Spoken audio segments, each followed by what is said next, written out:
The payphone rang 3 times before anyone picked up. Inside a dimly lit tavern on Independence Avenue, beneath the haze of cigarette smoke and the low murmur of afternoon drinkers, a hand reached for the receiver. 3 blocks away, Special Agent William Owsley pressed the foam padding of his headphones tighter against his ears, watching the magnetic tape spools rotate slowly inside the bulky reel-to-reel recorder. The date was January 9, 1970.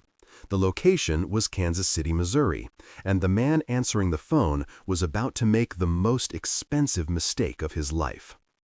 Nicholas Civella had ruled Kansas City's criminal underworld for nearly 3 decades, a ghost who left no fingerprints, no witnesses, no evidence. He controlled gambling operations that stretched across state lines, laundered millions through legitimate businesses, and maintained a network of corrupt officials who ensured his empire remained untouchable. The FBI had been hunting him since the early 1960s, assembling fragments of testimony, tracing paper trails, photographing associates, but never, not once, had they captured his voice directly ordering criminal activity. Until that phone call. On the other end of the line, one of Civella's lieutenants delivered news that would have been laughable under different circumstances. Every bookie in Kansas City was drowning in Chiefs bets. Nobody wanted the Vikings. The entire operation was sitting on tens of thousands of dollars in unbalanced action, and Super Bowl IV was 2 days away. Civella's voice came through the static, measured and calm, the tone of a man accustomed to solving problems worth more money than most Americans would earn in a lifetime. He asked about numbers. He asked about exposure. He made decisions. And every word was being recorded by federal agents who had waited 7 years for exactly this moment. That single phone call, born from civic pride and a football game, would trigger a cascade of prosecutions that would ultimately dismantle one of the most sophisticated criminal organizations in American history. This is the story of how Super Bowl IV became a weapon, how a mob boss's invincibility proved to be an illusion, and how the biggest sporting event in Kansas City's history gave the FBI the evidence that had eluded them for decades. Kansas City had always been overlooked, smaller than Chicago, less glamorous than Los Angeles, dismissed by New York, a flyover city in the American heartland known for barbecue and jazz and little else. The city's professional sports teams represented something deeper than athletic competition. They were proof that Kansas City mattered, that it belonged in the national conversation, that the coastal elites who wrote the headlines and set the trends couldn't ignore the Midwest forever. When the Chiefs won the American Football League championship and earned the right to face the National Football League's Minnesota Vikings in Super Bowl IV, scheduled for January 11, 1970 at Tulane Stadium in New Orleans, the city erupted with a pride that bordered on desperation. This wasn't just about football. This was validation. This was Kansas City's moment on the national stage. The fact that virtually every sports writer in America predicted a Vikings blowout, that Las Vegas odds makers installed Minnesota as a 13.5-point favorite, that the NFL establishment treated the game as a foregone conclusion, only intensified the city's defiant fervor. Businesses declared unofficial holidays. Downtown buildings draped themselves in red and gold banners. Radio stations broadcast fight songs on endless loops. And when Kansas City residents wanted to put their money where their pride was, when they wanted to prove their faith in their team with cash on the line, they called their bookies. They had no idea those phone calls were feeding a crisis that would expose the city's most powerful criminal organization. Nicholas Civella understood power in ways that most criminals never learned. Born Giuseppe Niccoli Civella in 1912, he had spent 4 decades building an empire that operated in shadows. Unlike the flashy mobsters who appeared in newspaper headlines before disappearing into prison cells, Civella was invisible. He didn't commit violence personally. He didn't handle drugs. He rarely touched money directly. He operated through layers of insulation, giving orders that were interpreted and executed by subordinates who assumed all the legal risk while Civella remained untouchable. His genius was organization. Street-level bookies took bets from customers and reported to neighborhood coordinators. Coordinators reported to regional managers. Regional managers reported to Civella's inner circle. Money flowed upward through this hierarchy like water through pipes, generating approximately $40 million annually in betting action, the equivalent of over $300 million today. The system worked because Civella understood the fundamental mathematics of professional gambling. Bookmakers aren't gamblers, they're bankers. They don't want to bet on outcomes. They want to collect a commission, the vigorish, regardless of who wins. The ideal scenario is perfectly balanced action. If one bettor wagers $110 on the Chiefs and another bettor wagers $110 on the Vikings, the bookie collects $220 in bets, pays the winner $200, and pockets $20 in pure profit with zero risk. The system breaks down when betting becomes lopsided. When everyone wants the same side, the bookie stops being the house and becomes just another gambler, exposed to catastrophic losses if the popular team wins. This is why professional bookmaking operations lay off action, transferring their exposure to bookies in other cities who have opposite betting patterns. If Kansas City's books are heavy with Chiefs bets and Chicago's books are heavy with Vikings bets, the two operations can balance their risk by essentially swapping portions of their action, ensuring both remain profitable regardless of the game's outcome. But Super Bowl IV created a problem that no amount of professional expertise could solve. Everyone wanted Kansas City. The 2 weeks leading up to the championship transformed the city's gambling landscape into something unprecedented. Factory workers bet their paychecks. Business owners bet their monthly profits. Retirees bet their Social Security checks. Off-duty police officers, some of whom were on Civella's payroll, bet their salaries. The betting wasn't rational. It was emotional, tribal, a collective expression of civic identity through cold cash. And it was all going one direction. Civella's network tried desperately to balance the books. They reached out to Chicago bookmakers. They contacted operations in Detroit and Milwaukee and Cleveland. They offered favorable terms, reduced vigorish, anything to find someone willing to take Minnesota action. Nobody wanted it.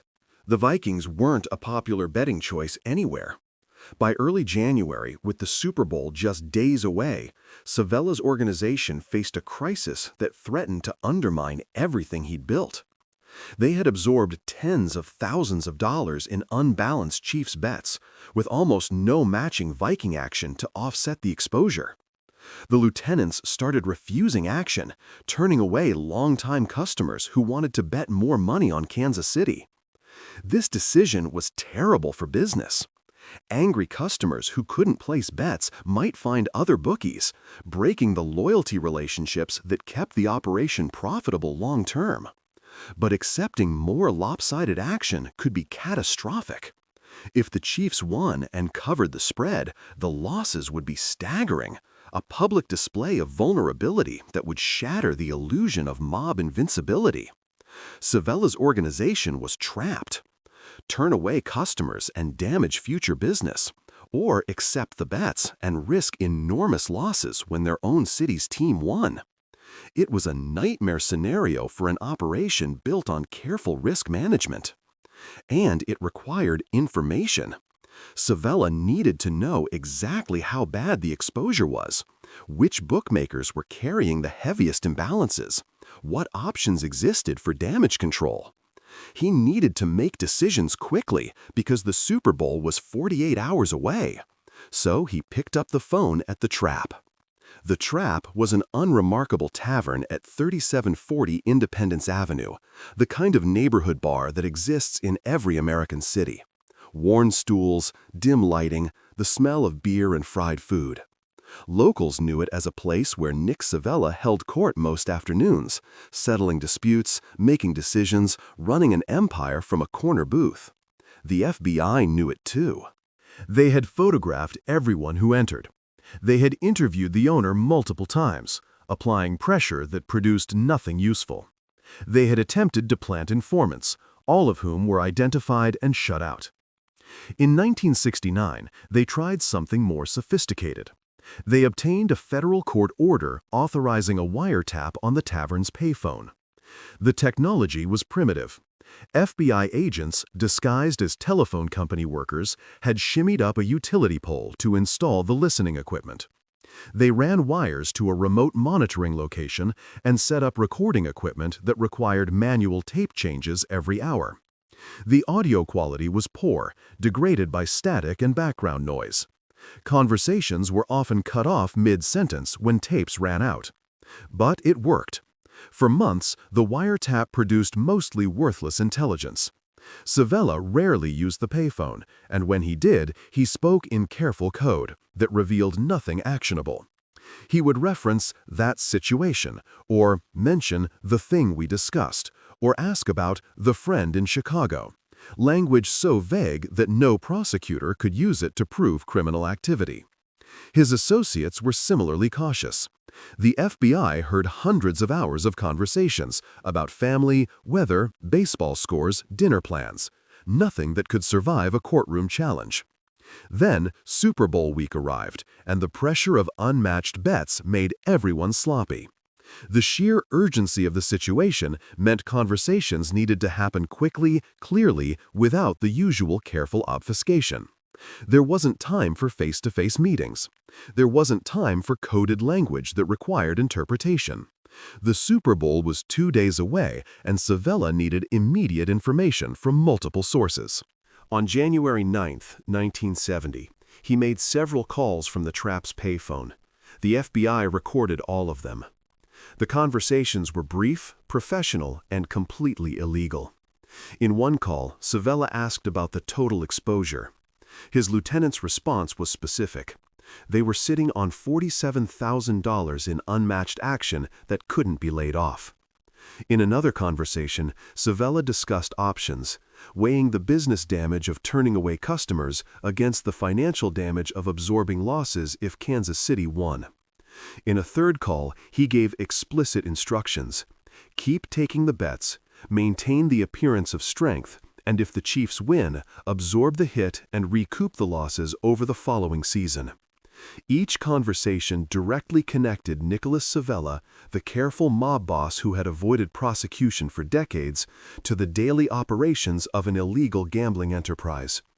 There were no code words, no ambiguity.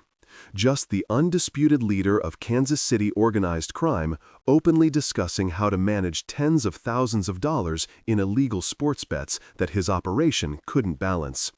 3 blocks away, Special Agent Owsley let the tapes roll, understanding immediately what he was hearing. This wasn't just another gambling conversation. This was a direct link between Kansas City's most powerful criminal and specific illegal activities. This was evidence that could survive a jury trial. This was the break the FBI had been hunting since the Kennedy administration. They finally had Nicholas Civella on tape, in his own voice, doing exactly what federal prosecutors needed to prove. They had him. January 11, 1970, 2:30 in the afternoon, Central Time, Tulane Stadium, New Orleans. The Kansas City Chiefs kicked off against the Minnesota Vikings in front of 80,562 fans and millions watching on television. The game was never close. Kansas City dominated from the opening drive, dismantling Minnesota's defense with a precision that shocked the football establishment. Quarterback Len Dawson, who had faced gambling allegations earlier in the week that were never substantiated, played brilliantly. The Chiefs' defense, underestimated by every expert who had predicted a Vikings blowout, destroyed Minnesota's offensive game plan. The final score was 23-7. Kansas City didn't just win, they covered the 13.5-point spread easily. They validated the AFL. They proved the Midwest could compete with anyone. In Kansas City, the celebration was ecstatic. Downtown streets filled with thousands of fans. Car horns created a symphony of noise that lasted for hours. Bars ran out of beer. Strangers embraced. Grown men wept. It was the greatest moment in the city's sports history, proof that Kansas City belonged on the national stage, that the experts were wrong, that the heartland mattered. In Nicholas Civella's world, it was a disaster. The mob's bookmaking operation absorbed substantial losses across its entire network. The $47,000 Civella had discussed on the wiretap was just one bookmaker's exposure, one slice of the total damage. Multiply that across dozens of operations throughout Kansas City and the surrounding region, and the losses became staggering. For an organization generating tens of millions annually, it was manageable, but it hurt. More importantly, it exposed a fundamental vulnerability. The mob's power came from seeming invincible, from always being the house, from never losing big. Significant losses on one game made them look human, beatable, fallible. Within weeks, Civella's operation was back to normal business. The Super Bowl losses were being recouped through the daily grind of sports betting and numbers operations. The crisis had passed. The empire continued. What Nicholas Civella didn't know, couldn't have known, was that the FBI had recorded everything. And those recordings were already being transcribed, analyzed, and prepared for federal prosecutors who were building a case that would take years to complete, but would eventually destroy everything Civella had built. The federal investigation into Kansas City organized crime had been methodical and patient. The FBI's Kansas City field office, understanding that Civella was the key target, had spent years assembling pieces of evidence that individually meant nothing, but collectively painted a picture of a massive criminal enterprise. They had surveillance photographs showing who met with whom. They had financial records revealing suspicious transactions. They had testimony from low-level operators who described the structure of the gambling network without being able to connect it directly to Civella. But they needed more. They needed proof that Nicholas Civella himself, not just his organization, was personally involved in specific criminal activities. The wiretap provided exactly that. Over 18 months from late 1969 through mid-1971, the FBI recorded hundreds of conversations from the trap's payphone. Most were useless, mundane discussions that revealed nothing prosecutable. But scattered throughout those hundreds of hours were moments of clarity, instances where Civella forgot to be careful, where the pressure of business forced him to speak plainly, where he revealed his direct control over illegal operations. The Super Bowl IV conversations were the clearest evidence on any of the tapes. Civella discussing specific dollar amounts, Civella making operational decisions about accepting or refusing bets, Civella weighing business risks and calculating potential losses. No code words, no interpretation needed. Just the boss of Kansas City's Mafia family openly discussing how to handle $47,000 in illegal sports bets that couldn't be balanced. Federal prosecutors began building their case in the early 1970s, moving slowly and carefully, knowing they would only get one chance to indict Nicholas Civella on charges that might actually stick. The indictment came in 1975.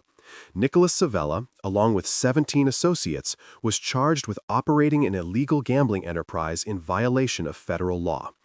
The charges detailed a massive bookmaking operation, spanning multiple states, involving hundreds of participants, generating millions in illegal revenue. The evidence included financial records, witness testimony, surveillance photographs, and, most damagingly, the wiretap recordings from the trap. The trial began in Kansas City federal court in October 1976. Civella's defense attorneys, expensive and experienced, argued that the wiretap had been installed illegally, that the recordings were too degraded to be reliable, that nothing on the tapes definitively proved their client's involvement in criminal activity. They painted Nicholas Civella as a successful businessman who happened to socialize with unsavory characters, but was not himself a criminal. They suggested the FBI had engaged in a fishing expedition, recording hundreds of innocent conversations in hopes of finding something, anything, that could be twisted into evidence. They demanded that the wiretap recordings be excluded from evidence entirely. The judge denied the motion. Then prosecutors played the Super Bowl IV recordings for the jury. 12 citizens of Kansas City listened to Nicholas Civella's voice discussing $47,000 in unmatched bets. They heard him making decisions about accepting more action despite enormous exposure. They heard him calculating losses and strategizing about financial recovery. The recordings were clear, unambiguous, and utterly damning. There was no way to argue that Civella was merely socializing with criminals. His voice was on tape, giving orders, making decisions, running an illegal gambling enterprise. On February 18, 1977, the jury convicted Nicholas Civella of operating an illegal gambling enterprise. He was sentenced to 4 years in federal prison and fined $50,000. It was the first time Civella had been convicted of a major federal crime in his entire career. He was 65 years old. The man who had built Kansas City's most sophisticated criminal organization, who had survived decades of law enforcement scrutiny, who had partnered with mob families across the country to skim millions from Las Vegas casinos, was finally brought down by a phone call about a football game. The Super Bowl IV case was just the beginning of Nicholas Civella's legal destruction. While serving his gambling sentence, federal prosecutors continued investigating his involvement in what would become known as the straw man operation, the massive Las Vegas casino skimming scheme that funneled millions of dollars from strip casinos to mob families in the Midwest. The investigation was years in development, extraordinarily complex, involving wiretaps in multiple cities, financial forensics, and testimony from casino insiders who had been part of the operation. The evidence eventually showed that the Kansas City mob, working with organized crime families from Chicago, Cleveland, and Milwaukee, had illegally skimmed approximately $2 million from the Tropicana Casino alone between 1975 and 1979. The scheme was elegant in its simplicity. Before gambling revenue was officially counted and reported to Nevada gaming authorities, a portion was diverted, placed in locked briefcases, and transported to Kansas City. From there, it was distributed to various crime families according to carefully negotiated percentages. The money was then laundered through legitimate businesses, disappearing into the American economy as clean cash.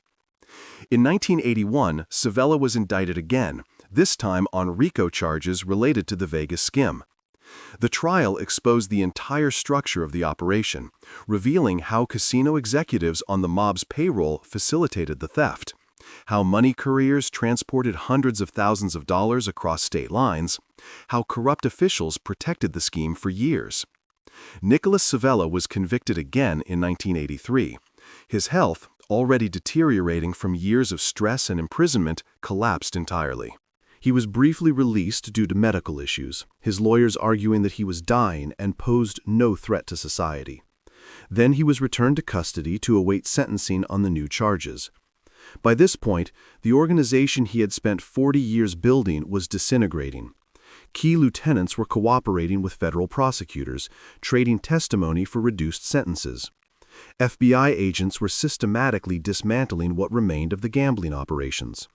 Younger family members lacked the discipline and sophistication that had kept Civella successful for so long, making mistakes that attracted law enforcement attention, breaking the old rules about silence and insulation that had protected the organization for decades. Nicholas Civella died on March 12, 1983, at age 71. His funeral was small and quiet, attended by family and a handful of old associates who hadn't yet been indicted. The Kansas City crime family he had led for nearly 4 decades was effectively finished. Federal prosecutions continued for several more years, methodically dismantling what little remained. The empire that had survived political corruption, mob wars, and congressional investigations finally collapsed because Nick Civella picked up a phone in January 1970 and talked about football bets he couldn't lay off. The irony was profound and brutal. Kansas City's greatest sports triumph, the moment that validated the city's place in American culture, was simultaneously the catalyst for destroying the city's most powerful criminal organization. The same civic pride that made everyone bet on the Chiefs created the crisis that forced Civella to use a phone that was being monitored by federal agents who had been waiting years for exactly that kind of mistake. The mob had always taught fundamental rules: never use phones for criminal business, never talk where you can be overheard, never let anyone record you doing anything illegal. Nicholas Civella had followed these rules meticulously for 40 years, building an empire through discipline and caution. Then Kansas City played in the Super Bowl, and suddenly there wasn't time for caution. There wasn't time for face-to-face meetings. There wasn't time for careful code words. There was only time for one phone call, one clear conversation about $47,000 in unmatched action. That was enough to begin the end. Special Agent William Owsley, who had been monitoring the wiretap that January afternoon in 1970, spent 30 years investigating Kansas City organized crime. He participated in dozens of prosecutions that systematically destroyed the Civella organization piece by piece. When he retired in the mid-90s, he was asked in an interview which case had mattered most to the FBI's long campaign against the Kansas City mob. He didn't hesitate. The gambling case from Super Bowl IV, he said, that was the first domino. Once federal prosecutors proved they could get Nick Civella on tape, could connect him directly to illegal operations, could make charges stick in court, everything changed. It showed he wasn't untouchable. It provided a template for future prosecutions. And it started the cascade of legal problems that eventually brought down the entire organization. Today, Super Bowl IV is remembered primarily as one of the greatest upsets in championship history, the game that validated the AFL and launched a Chiefs dynasty that made Kansas City nationally relevant. But for the FBI agents who built the case, for the prosecutors who finally convicted Civella, for the law enforcement community that had watched Kansas City's mob operate with impunity for generations, Super Bowl IV means something different. It means the game that broke the mob. It means the moment when civic pride overwhelmed criminal caution. It means the day the Chiefs won on the field while the FBI won a different kind of victory that would take years to fully realize. The wiretap recordings from the trap still exist, preserved in federal archives as evidence in one of the most successful organized crime prosecutions in American history. The audio quality has degraded over decades, the magnetic tape slowly deteriorating. But Nicholas Civella's voice is still audible if you listen carefully, still asking about unmatched action, still making the calculation that would cost him his freedom, his empire, and his legacy. $47,000 in bad bets, one phone call, one moment of urgency that pierced through 40 years of discipline, the end of an era. Kansas City celebrated its Super Bowl victory for years, a defining moment in the city's identity that proved the heartland could compete with anyone. What most people never knew, never understood, was that the same game that brought the city together helped tear apart the criminal organization that had controlled Kansas City's underworld since before most of those celebrating fans were born. The Chiefs won their championship. The FBI won their case. And Nicholas Civella, the ghost who had operated in shadows for 4 decades, the criminal genius who had built an empire on discipline and invisibility, lost everything because of a football game. The score was 23-7 on the field. But in the long game between organized crime and law enforcement, between those who built illegal empires and those sworn to destroy them, Super Bowl IV delivered a knockout blow that nobody in Tulane Stadium that January afternoon could have predicted. The crowd roared for the Chiefs. 3 blocks from the trap in Kansas City, a federal agent changed a tape reel and kept recording, collecting evidence that would echo through courtrooms for more than a decade. 1 game, 2 victories, and the beginning of the end for Kansas City's invisible king.